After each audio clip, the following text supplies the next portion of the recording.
Bismillahirrahmanirrahim. Alhamdulillahirabbil alamin wassalatu wassalamu ala asrofil anbiya'i wal mursalin wa ala alihi washabihi ajma'in. Assalamualaikum warahmatullahi wabarakatuh. Selamat datang kepada semua panel. Terima kasih kerana menyertai webinar pada malam ini. Sebelum itu saya memperkenalkan diri saya, Muhammad Faiz bin Zainal, yang merupakan hos webinar pada hari ini. Hari ini kita akan membincangkan topik etika kepimpinan dalam organisasi yang disampaikan oleh panel-panel kita. Sebelum kita memulakan webinar kita pada hari ini, saya akan memperkenalkan keempat-empat panel kita. Yang pertama, Cik Nur Afika binti Muhammad Nur. Yang kedua, Encik Azizul Hafiz bin Al-Aziz. Dan yang ketiga, Nur Adini Atira binti Muhammad Razi. Yang terakhir sekali, Cik Auni Syazwani binti Azman. Hanya sedikit pengemasan sebelum kita bermula. Saya ingin memaklumkan bahawa saya akan membentangkan beberapa soalan pada setiap panel.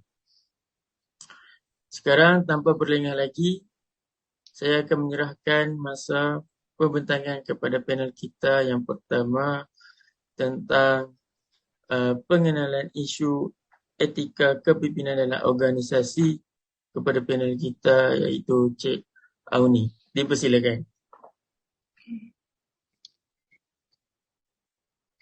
Terima kasih kepada Encik Faiz. Okey, saya akan membentangkan pasal tajuk pengenalan isu. Pengenalan isu kepimpinan adalah faktor yang sangat penting dalam menentukan keberkesanan sesebuah organisasi. Nilai yang dipegang oleh seseorang pemimpin mempengaruhi sama ada seseorang pemimpin itu beretika atau tidak. Pemimpin sememangnya diakui sebagai faktor penting dalam menerajui organisasi bagi menuju segala misi, visi, matlamat dan objektif yang ditetapkannya tercapai. Isu kepimpinan merupakan perkara utama dalam sesuatu organisasi sama ada kecil atau besar. Pemimpin haruslah berupaya untuk menangani segala persekitaran yang sentiasa berubah. Dan ini adalah merupakan satu cabaran yang berterusan. Antara perubahan-perubahan yang berlaku ditangani oleh pemimpin adalah seperti perubahan dalam dunia ICT yang begitu pantas, transformasi dalam organisasi dan juga perubahan ekonomi. Pemimpin yang dapat menangani perubahan ini akan dapat membawa organisasi ke arah kecemerlangan. Kepimpinan yang berkesan sering dikaitkan dengan sifat, nilai dan tingkah laku yang beretika. Etika adalah himpunan nilai dan moral yang menjadi piawai bagi tingkah laku individu, organisasi dan profesion. Kepimpinan yang beretika adalah mustahak kerana pemimpin adalah ejen perubahan pada organisasi. Sikap dan tingkah laku pemimpin memberi impak kepada perlakuan anggota organisasi dan seterusnya mempengaruhi prestasi organisasi. Terima kasih. Terima kasih kepada Cik Auni atas perkongsian itu tadi. Seterusnya, saya akan menjemput kepada panel kita yang kedua yang akan membentangkan tentang kronologi peristiwa, iaitu Encik Azizul. Dipersilakan. Terima kasih kepada Encik Faiz kerana telah memberi ruang kepada saya untuk menerangkan tentang contoh kronologi peristiwa kepimpinan etika dan organisasi. Kronologi peristiwa etika dan organisasi adalah kecemerlangan sesebuah organisasi yang disebabkan oleh banyak faktor. Oleh itu, ramai pengurus dan juga penyelidik dalam bidang kepimpinan dan pengurus cenderung untuk melihat kepimpinan sebagai penyumbang untuk serta penyebab langsung pada pencapaian sesuatu organisasi. Contohnya, dalam salah satu peristiwa iaitu Anderson yang berlaku pada tahun 2002 yang telah mengatakan bahawa kesusasteraan mengenai kepimpinan secara umumnya banyak berasaskan andaian bahawa kepimpinan adalah penyebab kepada keberkesanan sesuatu organisasi. Selain Anderson, terdapat juga satu lagi peristiwa iaitu Fielder yang berlaku pada tahun 1967. Bukan tu tengok.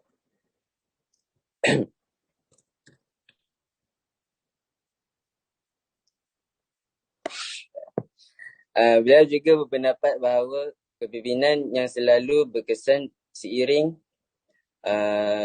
sebagai sesuatu yang amat penting dalam menerangkan atau membuat ramalan tentang kejayaan sesebuah organisasi itu.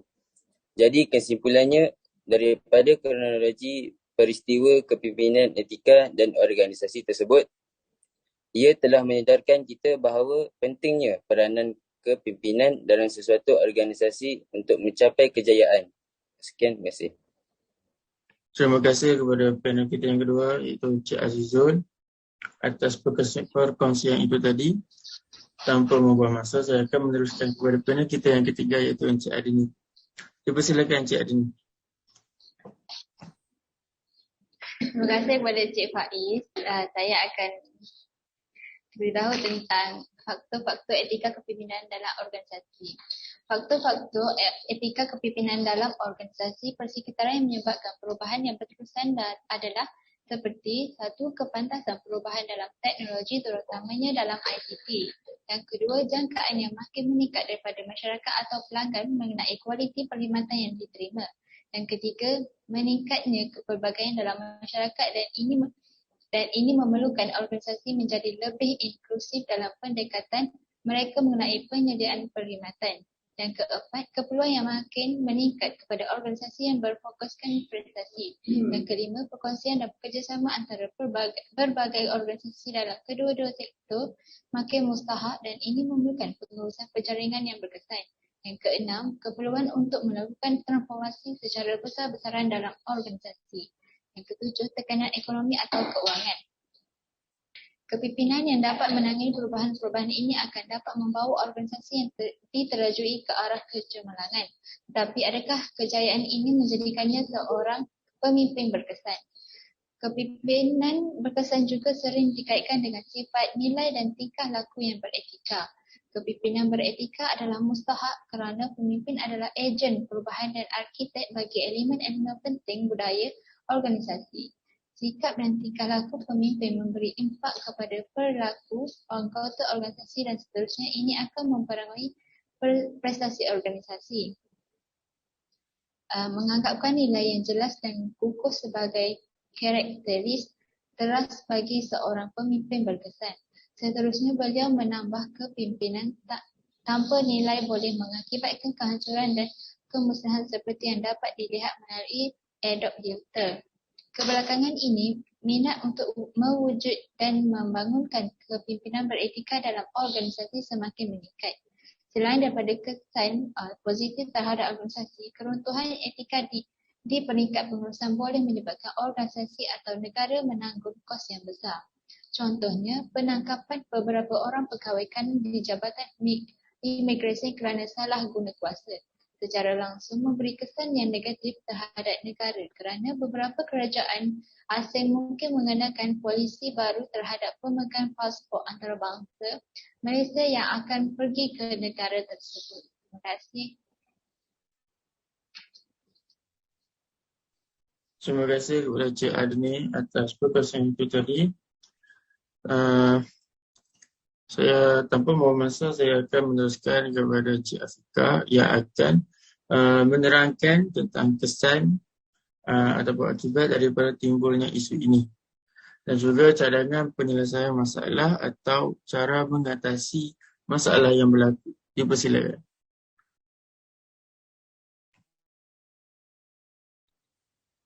Assalamualaikum kepada moderator dan ahli panel yang dikasihi.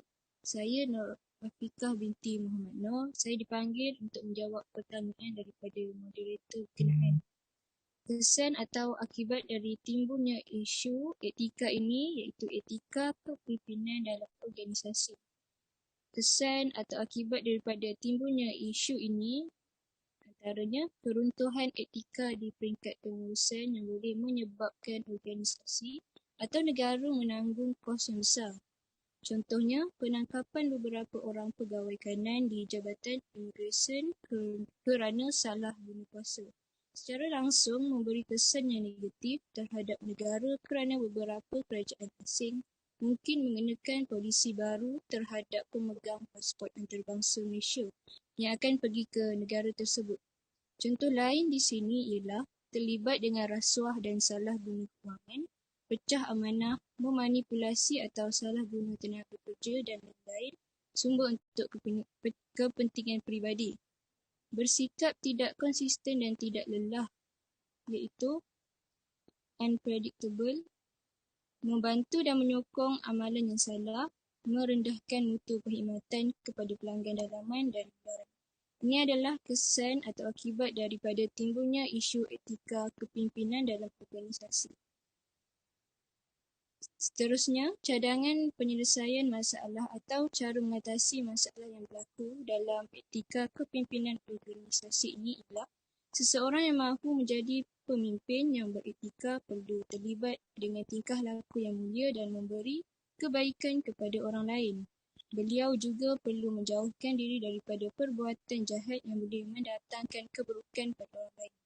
Kebelakangan ini, penyelidik dalam bidang organisasi juga mencadangkan agar perhatian yang lebih diberikan kepada organisasi, iaitu Brown, Trevino dan Harrison pada tahun 2005 mendefinisikan kepimpinan beretika sebagai keupayaan pemimpin mempamerkan atau menunjukkan tingkah laku yang sesuai dalam tindakan yang diambil dan juga dalam hubungan antara manusia. Beliau juga mempromosikan tingkah laku tersebut kepada subordinat atau pengikut melalui komunikasi dua hala, pelaksanaan usaha peneguhan dan juga dalam proses mendapat keputusan. Seterusnya, selain daripada komponen yang disebutkan, pemimpin yang beretika juga adalah telus dan terlibat dengan komunikasi terbuka di samping memberi ganjaran dan mempromosi tingkah laku beretika dalam kalangan pekerja. Yang terakhir sekali, sifat yang sering dalam etika ini dikaitkan adalah mengambil berat tentang orang lain, boleh diharap setia, berani, bertanggungjawab, berjimat cermat, sabar dan lain-lain. Sekian, itu sahaja cadangan penyelesaian masalah atau cara mengatasi masalah yang berlaku dalam etika kepimpinan dalam organisasi ini. Terima kasih.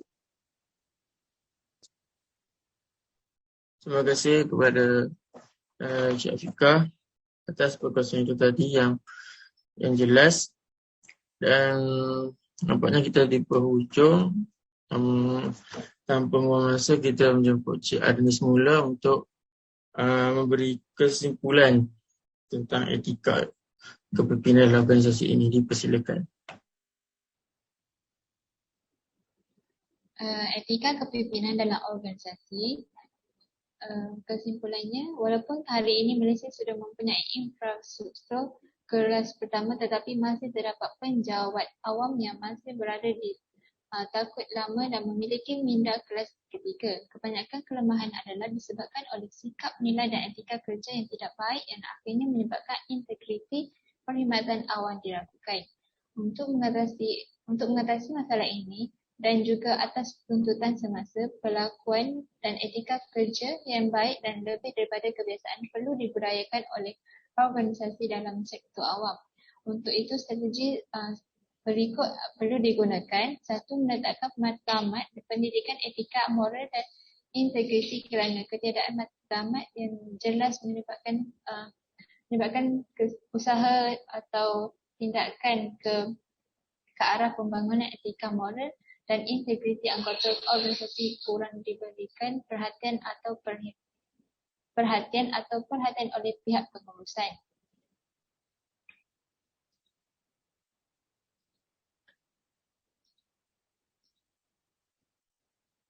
Yang kedua, wujudnya pelan strategik pendidikan etika, moral dan integriti yang komprehensif dan sistematik bagi membolehkan setiap agensi merangka pelan operasi pendidikan etika masing-masing. Pelan ini juga dapat membantu organisasi membangunkan, melaksanakan dan memantapkan program etika secara teratur. Yang ketiga, menggubal pelan operasi pendidikan etika, moral dan integriti bagi memudahkan organisasi memantau, menilai dan melapor program-program berkaitan etika. Walaupun agensi-agensi kerajaan mempunyai pelan latihan jangka pendek, namun kursus-kursus yang dirancang lebih tertumpu kepada kursus-kursus berbentuk peningkatan kemahiran teras, kemahiran teknikal dan kemahiran profesional. Latihan kursus berkenaan subjek atau topik etika, moral dan integriti kurang diberi perhatian dalam perancangan latihan jangka pendek di peringkat agensi. Yang keempat, menyedia blueprint tentang pengurusan pendidikan etika, moral dan integriti kerana kebanyakan agensi kerajaan tidak mempunyai garis panduan tentang pengurusan pendidikan etika, moral dan integriti, menyebabkan usaha-usaha ke arah membangun dan memantapkan etika, moral dan integriti anggota organisasi kurang diberi penekanan oleh pengurus-pengurus sektor awam. Mewujudkan budaya kerja keras pertama melalui cara berfikir dan proses pemikiran, cara menghayati serta cara bertindak. Seorang pemimpin adalah sumber pemberi tenaga, arkitek, katalis dan wira bagi pekerja-pekerjanya. Mereka boleh menyebabkan perbezaan ke atas prestasi pekerja dan organisasi sekiranya mereka mengamal kepimpinan beretika atau tidak. Kepimpinan beretika akan memberi nilai tambah kepada organisasi kerana organisasi mereka akan dihormati dan ianya hanya boleh terus berdiri megah dalam ekonomi yang sentiasa berubah. Di samping itu, pemimpin juga perlu memberi perhatian kepada tindakan-tindakan yang tidak beretika kerana ini akan melemahkan dan merosakkan organisasi pemimpin dalam sektor awam, terutamanya memikul tugas yang lebih berat kerana mereka bukan sahaja menjaga kepentingan rakyat, tetapi mereka juga bertanggungjawab menjaga imej dan kepentingan negara. Terima kasih. Itu sahaja. Terima kasih kepada Cik Arini. Nampaknya kita di penghujung rancangan. Akhir sekali, saya ingin mengucapkan terima kasih kepada semua panel dan saya sangat menghargai anda berada di sini. Terima kasih sekali lagi kerana menyertai kami pada webinar malam ini.